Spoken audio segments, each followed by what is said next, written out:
Hi, welcome to Senior Savvy Podcast. Today we have hypnotism and how it can help everyone. Hello, and thank you for joining us again for our second episode of Senior Savvy. This is Annette, and with me I have Daniel Cyral, who is a hypnotist. So we are going to go ahead and get right into the questions with him. So Daniel, what made you get into hypnosis? I was given a book called The Power of the Subconscious Mind when I was 18 years old. So it was on my actual birthday.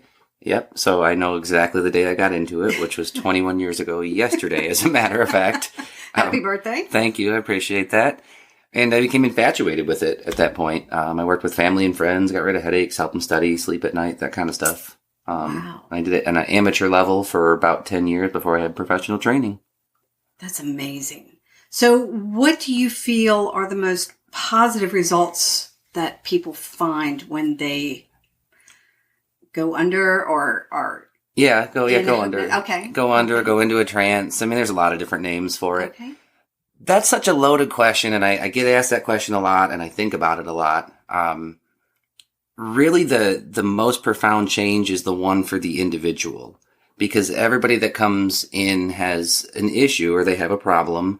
Nobody just wakes up in the morning and is like, you know what? I'm going to go see a hypnotist because life is fantastic.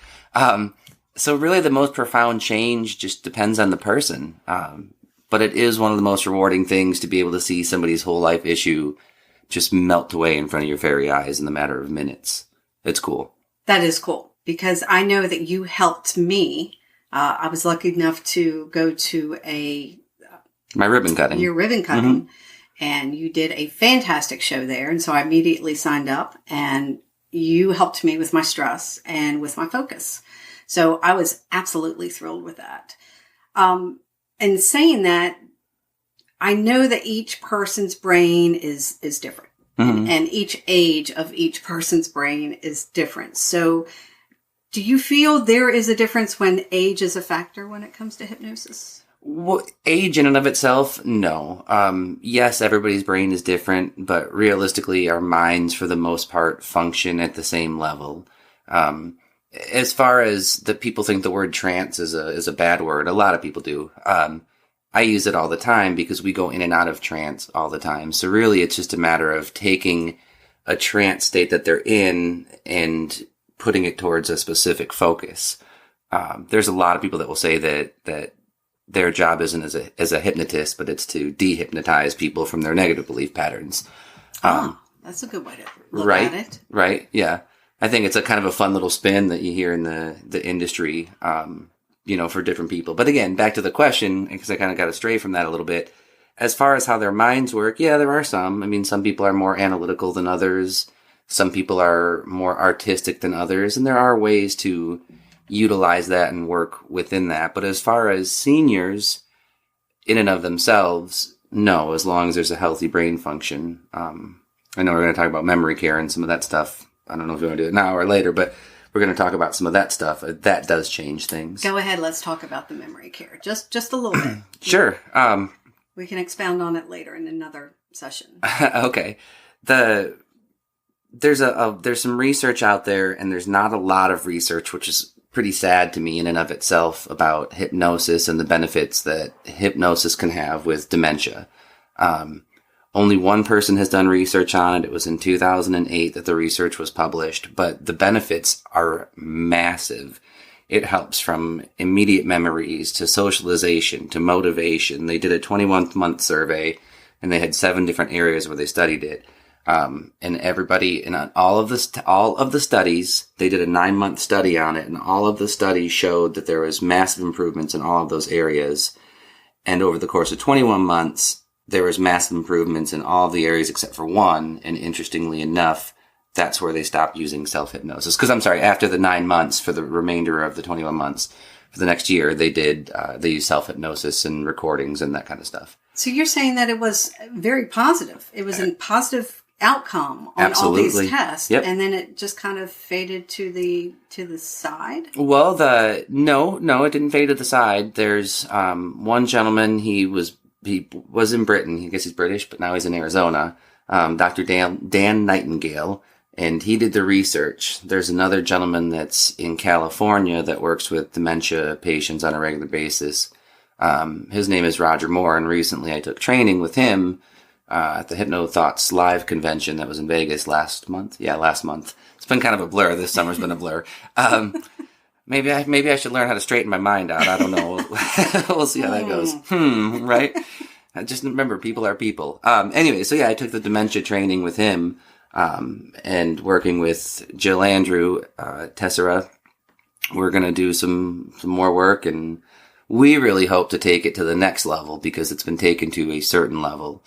And from what I understand about Dr. Dan Nightingale is he really wants to have more research done that's not his because, at the end of the day, he's a doctor and a scientist. Of course, he's a hypnotherapist as well, but he's a doctor and a scientist, and he wants to make sure that the research is just that. He wants to make sure it's sound, and if he does the research again, then it'll be his research again versus having somebody else doing it and making sure that it's sound. So that's the overall goal is to get a lot more work.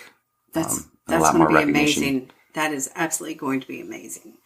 So hypnosis, everyone's heard about it. I know that there are people, myself included, who have been not just to your session, but to others that do it for fun. And they're great to go watch. It's amazing that people go under as quickly as they do on a stage. Just that type of person. But there are also fears about hypnosis that people have. And there are, not rumors, but there are things that people don't understand. And is there anything that you can debunk? Anything? Yeah, like any myths or any. Yes, I refer to them as stereotypes personally. There's a lot of them. A lot of people think that it's mind control. To this day, there's still some people that won't look in my eyes, which cracks me up. It's very true. So when I first started, professionally, I was, very clean cut and I'm a hypnotherapist and so on and so forth. And I would defend it when people say they wouldn't look into my eyes. But really I'm a huge smart aleck. And now that I've developed and have more confidence in that kind of stuff, I just stare right into their eyes, I try to have fun with it now. But as far as the myths, there's no mind control that's associated with it. You really can't do anything to get people to go against their wills or their morals or their values. Nothing like that. I like to use the example. I'm like, what if I asked you just to strip down naked and run across a busy intersection in the middle of rush hour traffic? You're going to look at me and be like, no, Daniel, are you ridiculous? Of course not. So there's nothing to do with that. The whole pocket watch thing, that's another big stereotype, and I absolutely love it because it goes into the history of hypnosis. One of the big things that you look for as you hit to induce trance in somebody is you absorb attention. Eye fixation is what was popular in the 1800s. And back then, there was no such thing as a wristwatch, but people had pocket watches. So they used the pocket watch because it was a practical thing that was on them, and it actually was used. And that's how people would go in trance. So that's where that stereotype comes from. Because it did give them just that one thing to focus on. One thing to focus on, right. Because that's what you had me do, was to focus on something while you were putting me under. And it was quite interesting. It tends to just, when you're focusing on one thing, you're also focusing your mind, and it just smoothed me out. That was great. This goes to another kind of a stereotype. People are worried about it, but some of the times you're in trance when you're watching TV. I always joke, I'm like, have you ever binge watched Netflix? Most people can say yes, or been stuck on their phone with social media. You're completely focused and you go into a trance-like state. It's not hypnosis per se, but your brain is beating at the same 7 to 14 beats per second is where your brain beats. Nobody cares about that number. I get that. But that's the same exact state when you're in hypnosis, when you're daydreaming. And if you think about the binge watching or getting stuck in a good book or a good movie, all of those things focus and your brain slows down. And that's a trance state. Nice. Okay. You helped me with my focus and with my anxiety. There's so much more that you can do for people. And I just used 2 of those. Can you explain other things that you can help people with? Yes. The few big ones that we work with on a regular basis are weight loss, smoking, fears and phobias, and anxiety. Those are really the big four, if you will.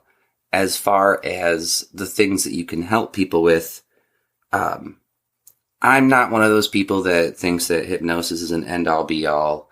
And there are several industries that they have that mindset. And hypnosis is one of them for a lot of different hypnotists or hypnotherapists. I'm not that person. But that being said, realistically, almost anything can be affected when it comes to your mind.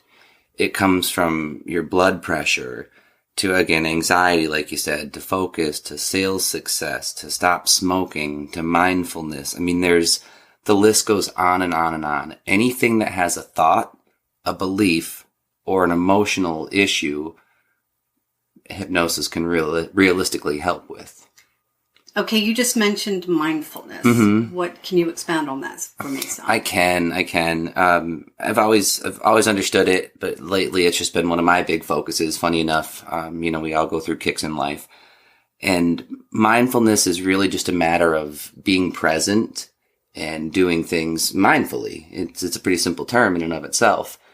But the whole idea of it is we're recording a podcast right now. Mm-hmm. So here we are sitting in your studio recording a podcast, and I want to be mindful that what we're doing, mindful of the discussion at hand. I've been using it with weight loss clients lately because mindful eating is so important. When you sit down, or I'm sorry, let me take that back a step. Let's say that you're a parent and you're always on the go, and I don't have kids, but I know a lot of parents will eat on the kitchen counter and they'll eat cold food and they'll just shove it down their throat real quick because they're taking little Johnny to soccer practice and little Susie to dance or whatever, or maybe Johnny's going to dance and Susie's going to soccer. I don't know. It's 2019. You can't assume anymore. But to be, to do that is your mind is everywhere. But if you can take that time and be mindful of whatever it is that you're doing, anything that you're doing, it's extremely important because it puts you in that moment. Again, using the weight specifically, it really helps you focus on what you're eating and what your body needs versus eating 2 plates of lasagna. And I say that because I like lasagna and I can easily overeat that, by the way. But it's instead of eating 2 plates of lasagna, you can eat half of the amount or whatever it is for that specific person. Right. And you can eat that amount, be completely full, be completely satisfied. And when you mindfully are eating, you enjoy it. Mindful driving is another big one. I mean, I hope we're all doing that, of course, because that's the safety aspect of it. Right. But when you're driving down the road sometimes and everything's going smooth, your mind tends to veer off into other directions and you're thinking about other things that you need to do, need to get done, what's next on your list. And all of a sudden you're at your next destination. You can't remember how you got there. Right. Right. I'm glad to see I'm not the only one. No, it's funny. That's actually probably the most common example of a trance state that people give when they give examples of it. I used to give that until I realized that binge watching Netflix is just as... is very good. Right. Yes. I like saying that more than I like highway hypnosis, the term. Yeah. Oh, highway hypnosis. Yeah. Yeah, because most of us have been there, Yeah, I just posted a meme about that the other day. Anyways, on Facebook, yeah. Okay, so hypnotherapy is becoming more and more popular these days. Is that because people consider this a quick fix? The end-all, be-all, that, boom, their problems are all taken care of? Some do. It can be a lot quicker than other forms of therapy or change work, and every one of them has its place. I don't say anything good or bad about any of them, or bad rather about any of them, because they all have their place. Leading back to what I said earlier, I'm not the person that's going to say hypnosis is the end all be all for everybody. But it can be a quick fix for a lot of things. I think that the reason that it's become more popular is just the fact that the mindset of the American people are changing to be more holistic and to be, I kind of hesitate saying that word sometimes, but to be more holistic and to be more mindful of who they are and to be more health conscious. You can really see that shift. When I first started, this is funny, when I first started back when I was 18 years old, again, before I told any friends, I would practice self-hypnosis. But I didn't tell anybody because I was embarrassed by it. And then when I would tell people, I would tell my friends that I'm doing a breathing exercise. And that is true. It is a breathing exercise, but I wouldn't tell them that I was doing self-hypnosis because, again, I mean, I was also an awkward 18-year-old boy. Right. But you can really see that mindset, that shift.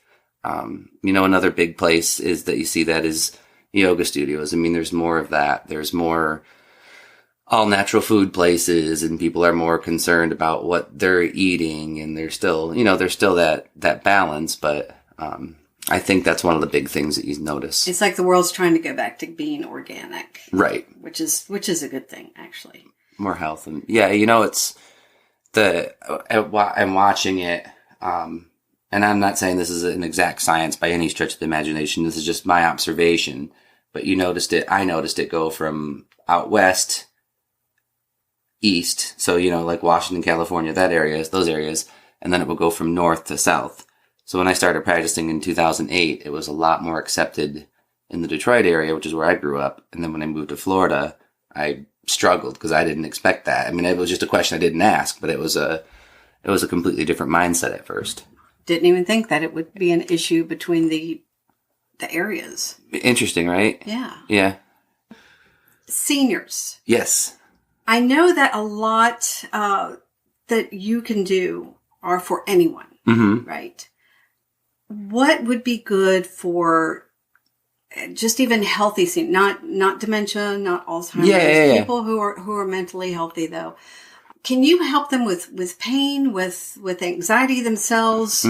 Because we discussed the factor that age is not an issue, right?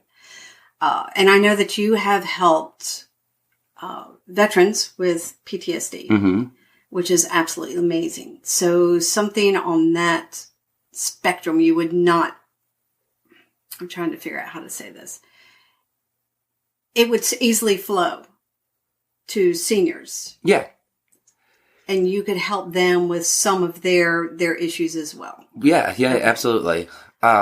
It's really funny actually because I have several clients at the moment who are seniors, and it's just sometimes you go through those waves where nothing on your calendar but smokers, and other times it's all anxiety clients, and right now it happens to be a good majority of seniors. But realistically, anything that they want to improve on and change. I do have a couple of them right now that are looking to lose weight. And I've got so much respect for it. I forget the age of one of the ladies, but she's in her mid-70s, and she's retired. Awesome. And yeah, right. It is cool. Very cool. She's retired. Her kids are all across the country and she loves to travel. And she's like, you know what? I want to do something for myself, and now's the time. And I have to respect that. I think that's awesome. So many just, stop living at some point. Yeah. And she's like, heck no, I'm making a change in life. It's awesome. I understand about that. Right. But pain, anything with that, pain management is a really big one. Unfortunately, when you get to a certain age, pain can happen. So pain management is a really big one. I do have to say though, in the state of Florida, doctor's referral is required for pain management. Okay. Oh yes. Oh yeah. So you also have on here, which is very interesting, sports performance. Yes. Yeah. Just looking at a list of benefits that you can do. Sports performance. Yep. I work with golfers on a regular basis.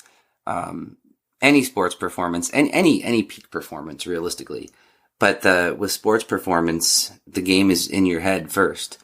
And there's a term a lot of people in sports know. It's a matter of getting in the zone. I like to say that you get in your zone and you stay there.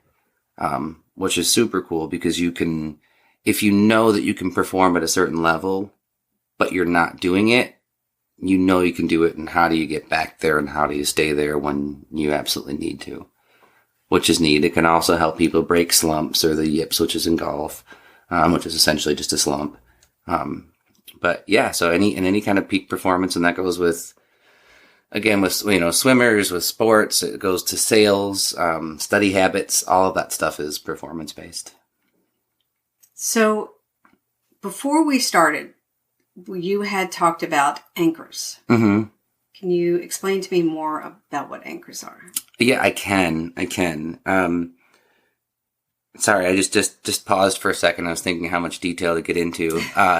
Well, in the late 70s, there's a neurolinguistic programming came up, and it's all about language and it elicits change. And there's a big debate whether hypnosis and NLP are similar or different.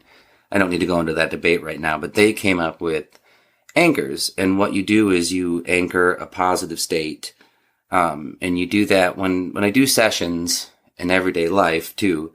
I tell people to engage their imagination, and their imagination, for the sake of the change work that we're doing, are your senses. So sight, sound, taste, touch, smell, and also your emotions. And what we're able to do for, using you as an example is, there was an anxious state. So we get rid of that state and we anchor in a calm and relaxed state. Mm-hmm. And what that is you can use a lot of different things from anchors, from sounds, sights, touch, again, your imagination, your senses. But more often than not, I give people an anchor with their thumb and their forefinger, and just to put it together. If it wasn't a podcast, you could see me doing it right now, but you just create a circle with it. And that allows you to go back into that calm, peaceful state. Or if you're playing golf, for example, I let them pick their anchor because golfers are they're so systematic, and a lot of them are superstitious.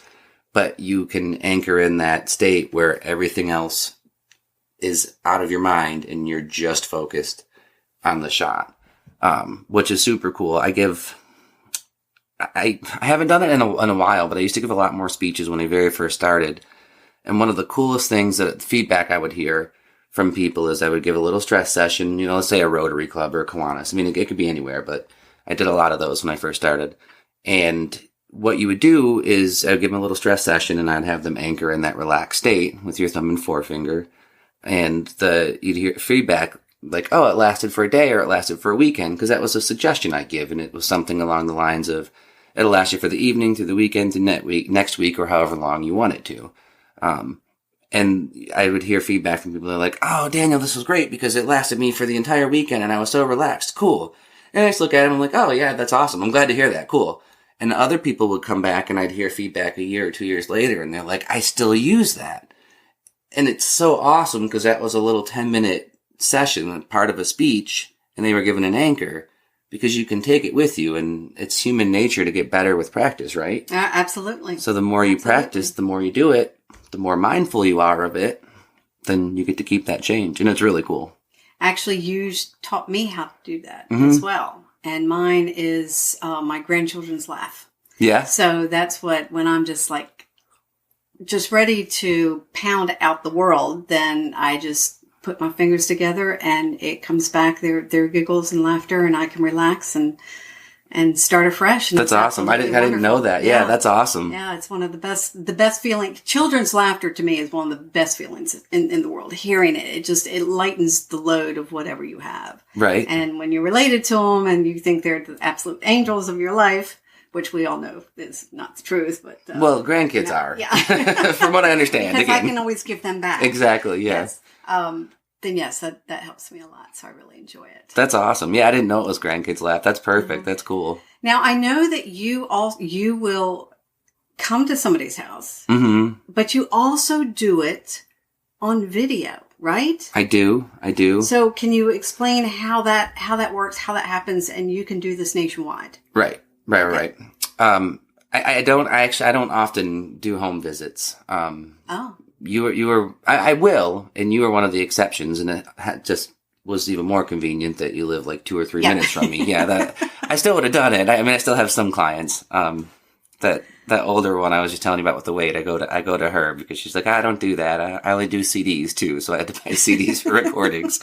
Happy to do it. I was happy to do that. So it kind of started back in 2011, I think. I did this training with a lady in California, and she was really rough around the edges. We did phone sessions, and my mind was blown at that point. I was like, phone sessions, really? Like, how does that work? And again, she was very rough around the edges, and I can't use the choice words that she had. But she was like, Dan, she goes, what happens if you come to my office? And I was like, what do you mean? She goes, you sit down, you close your eyes, and you listen to my, insert magic words. You listen to my voice. And I was like, right. And she goes, what happens on the phone? You close your eyes, you listen to my voice, And I was kind of like, yes, ma'am. Because again, she was rough and tumble. So back then I used Skype a little bit, but it wasn't what it is now. I mean, it was still choppy and it was hard to work with. But now I use Zoom, and it's awesome. I mean, as long as you can hear my voice, that's the key. The second most important thing is for me to see your face. So I don't have an office anymore. I do everything virtually. Oh, that's amazing. Mm-hmm. Do you give me some of your information so we can get it out there? Mm-hmm. Your Facebook? Yeah. My website is hypnoticengagements.com, and that's the clinical side of things. I do stage shows as well, so that's hypnotic-entertainment.com. And I work from my cell phone, so it's 248-941-4246. People can call or text if they have any questions. You know, in modern days, it's a little easier to text for most people. I'm the same way. Again, that's 248-941-4246. And you can find I've got 2 Facebook pages as well, but it's, Facebook and Daniel Cyral, Cyral.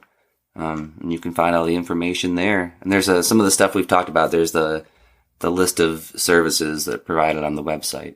Okay, excellent. Well, Daniel, thank you so much for joining us. I greatly appreciate it. And I'm sure we are going to have you back again soon. It was my pleasure. Thanks. That's all the time we have for today. Daniel's information will be placed on Senior Savvy Facebook page, as well as YouTube, iTunes, Google Music, and Spotify. If you have any questions or comments, please email me at seniorsavvypodcast@gmail.com. And remember, if you are going to have a senior moment, make sure it's a senior savvy moment.